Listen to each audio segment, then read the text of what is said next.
Australia's energy crisis has been described by Treasurer Jim Chalmers as a perfect storm. Rising energy prices have added to a hefty list of price-side concerns facing everyday Australians.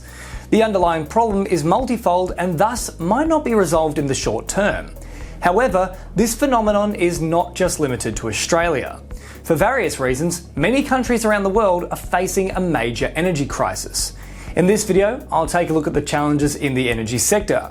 Firstly, the energy crisis triggered due to the tussle between Russia and Ukraine, which has disrupted global supply chains that could in fact curb global growth in the near term.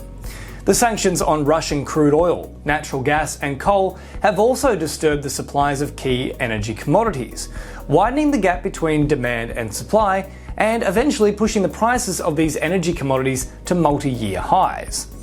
The European Union agreed to ban the import of Russian coal in April this year.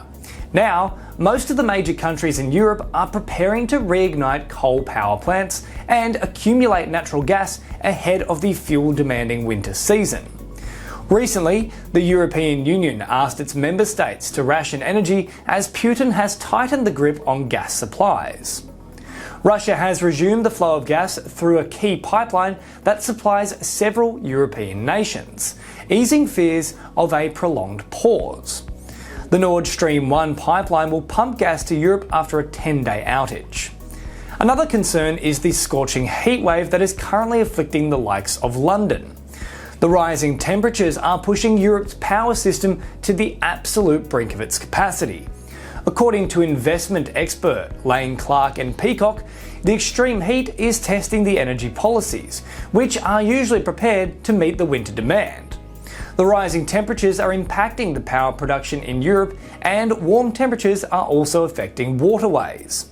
Germany's Rhine River is at its lowest level in the last 15 years on a seasonal basis.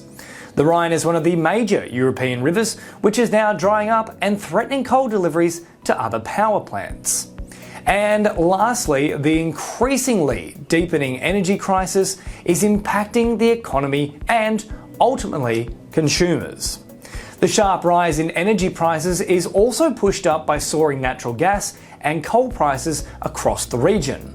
As per the Bank of America's estimates, the average residential consumer's bill shot up to €1,850 this year relative to €1,200 in 2020. Italy and the UK are among the highly affected countries where bills jumped by nearly €950. Skyrocketing gas and energy prices are not only hitting households though, they're also adversely affecting various businesses in the region, with industrial consumers witnessing an increase of 100% in their gas costs and a 70% increase in their electricity costs. The issues also extend beyond the confines of Europe. Developed countries like Japan and South Africa and developing nations such as Bangladesh and Nigeria are also facing an energy crisis. Japan's energy self-sufficiency rate has plummeted amidst global energy markets being in turmoil, which in turn has now left the country vulnerable to price volatility. So even though Europe is trying its best to tackle the situation, experts believe that the crisis could last until 2025. Is there a left-field solution that governments could consider to overcome the energy crisis? Let us know in the comments below, and don't forget to like and share the video. For more content, you can subscribe to the channel and press the bell icon.